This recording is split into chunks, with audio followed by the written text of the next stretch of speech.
everybody, welcome back to Cedar Creek RC. John here.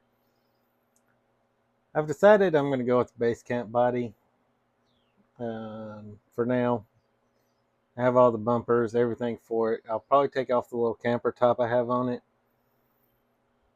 I did have a servo in here, an Endure servo, and it was old, probably a year old, maybe more, and it crapped the bed.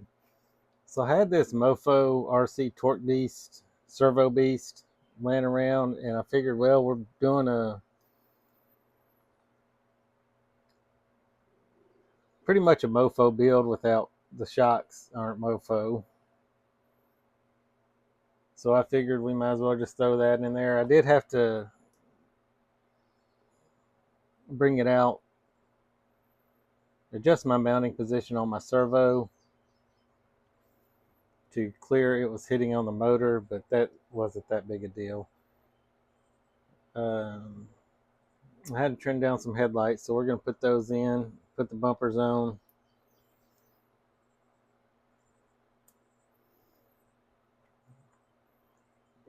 And I also have some ramp crab servos coming because they're cheap.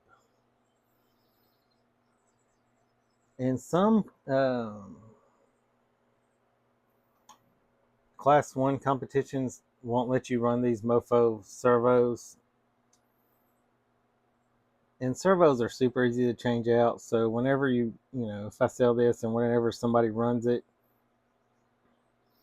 you can just pop this servo out and throw a ramp crab one in there. If I do sell this, it's going to come with both servos. So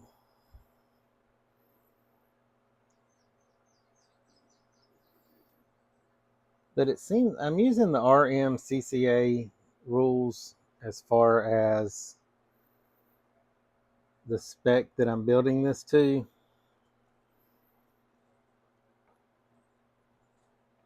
But I've noticed in a lot of comps and stuff,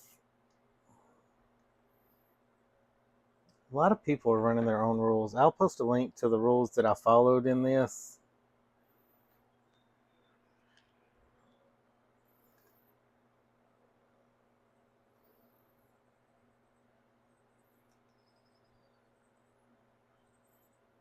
But some Class 1s are just strictly stock with like a slightly upgraded servo and stock chassis rails. And I mean, it's pretty much a stock vehicle.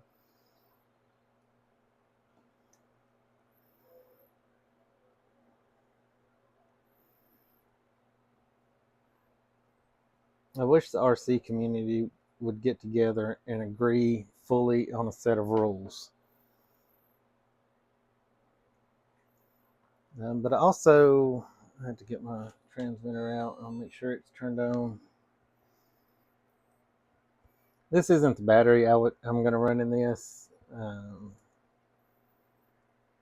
Because mainly it doesn't fit really great.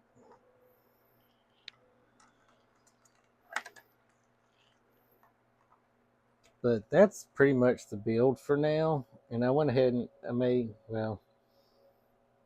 some blue lights for it.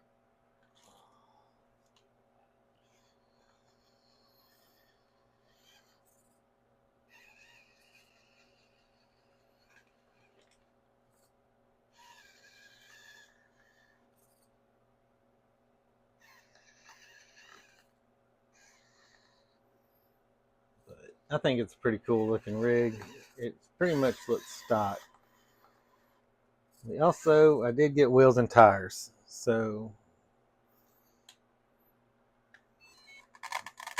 let's unhook all this and we'll go ahead. I went ahead and put the wheels and tires together. I went with a Trill beadlock, and I like the Trills because you can change out the hubs to different lengths. I think I don't know if these are the short ones or the long ones, but I really like the fact that you can change out your hubs on the Trills to to like a lower offset or deeper offset. And these are 57 millimeters, and that's the maximum size. That's one rule that I found looking through rules, is the 57 millimeter seems to be the biggest tire size you can run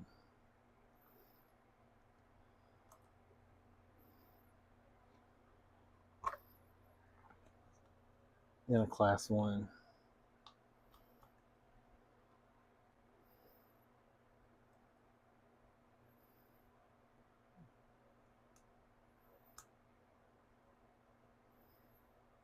Like I said, there's so many different rules and regulations. I'll put what I followed in the link down below.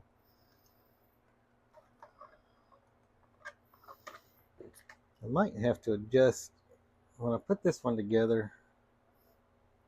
I'll probably do it off video. I didn't get the bead set quite right on it, but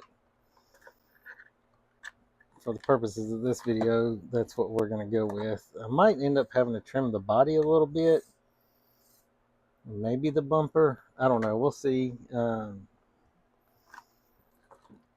We'll see how that goes. And I'm running the Injora crawler tires, the rock terrains. They seem like a decent tire.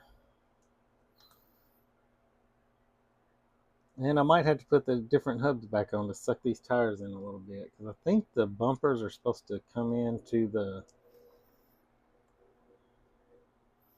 I think they're just barely in the bumpers.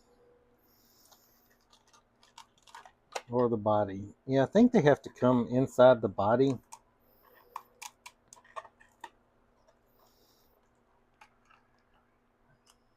I keep looking at the rules, and I'll have to figure that part out too.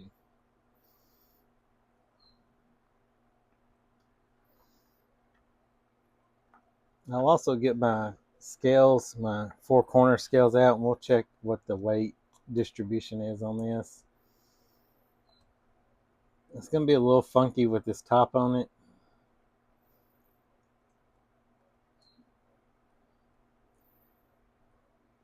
But maybe it'll surprise us a little bit. I might end up having to put magnets on the roof.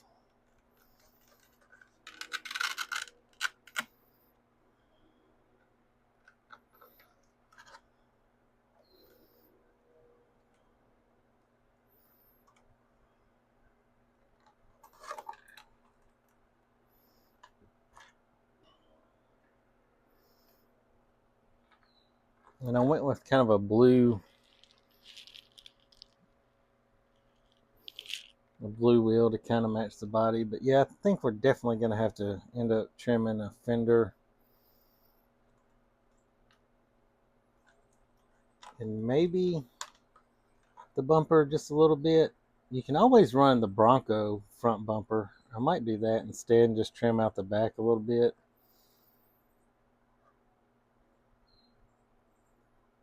I don't know. We'll run it and see how it goes. But let me get my 4-corner scale set up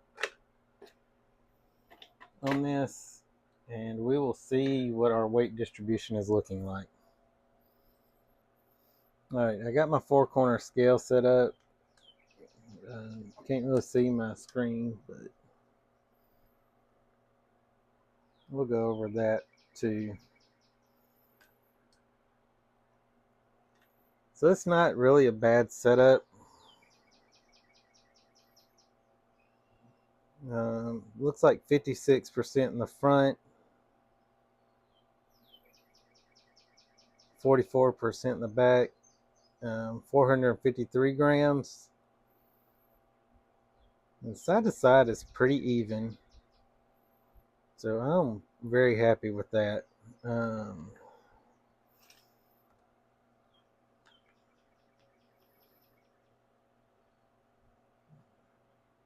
So I took off the topper, and it made a little bit of a difference. Like we're 57, 43, somewhere around there. So not a huge gain.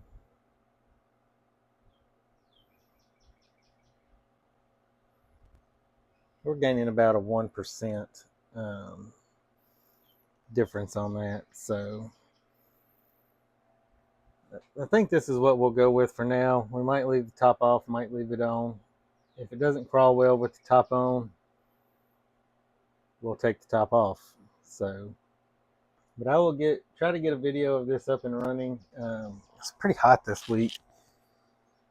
I don't know if I want to sit outside after being in the heat all day, but we'll definitely have some kind of video of it running soon. And that's going to be just running footage at the end of this video. And then we'll come back and do an overview on how it performed.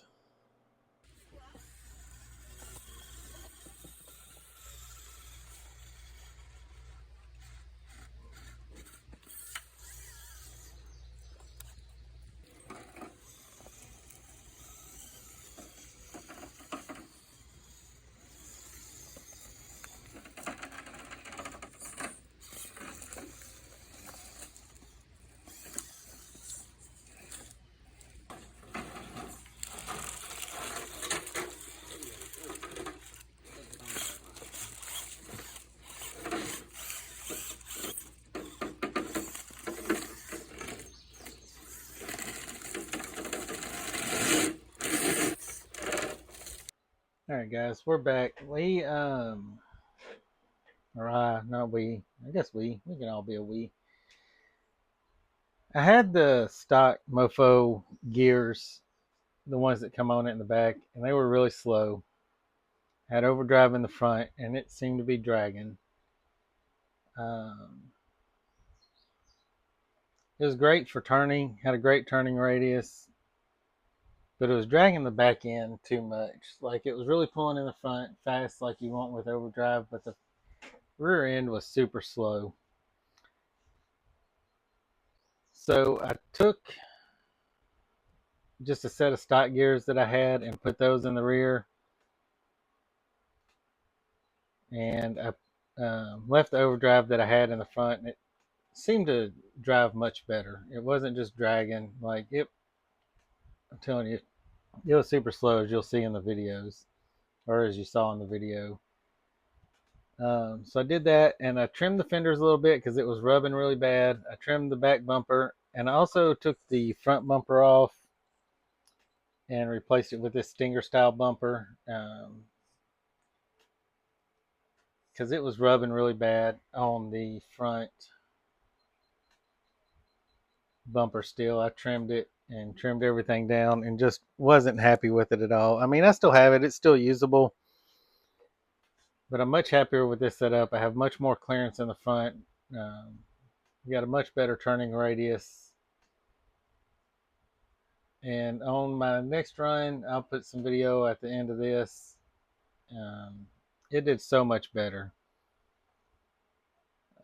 That's pretty much it. I might do a follow-up video. I just put this on it just to help hold the body in, nothing we'll go over. I don't know if I'll do a follow-up video or not on this. This might be the last one of this build. If it is, I appreciate everybody watching. I really recommend this chassis. I'm hoping to get it out to a comp soon. I don't get to go to a lot of comps because I live out in the middle of nowhere, and the closest ones are usually an hour to an hour and a half away, and they're at night, so that makes it a little bit rough trying to get to things. But again, at the end of the video, I'll add some running footage with the new setup that I have. It does have blue lights in the front now.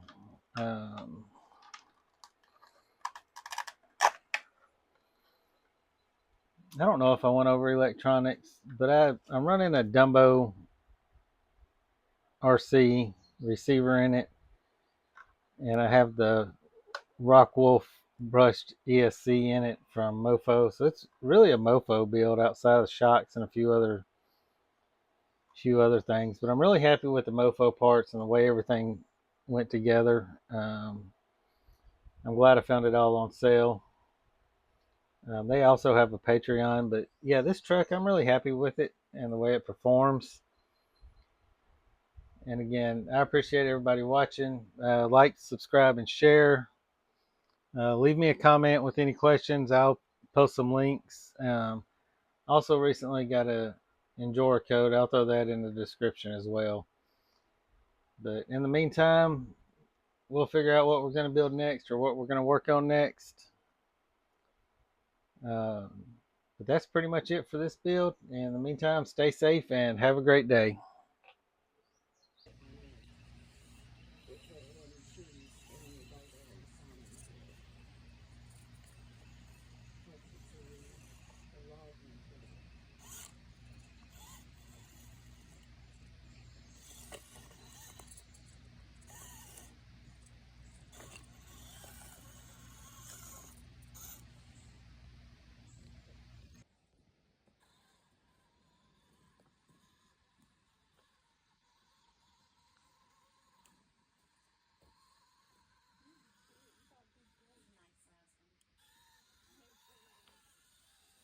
Don't jump now, you ding dong. You ding dong! Nope, I want to drive.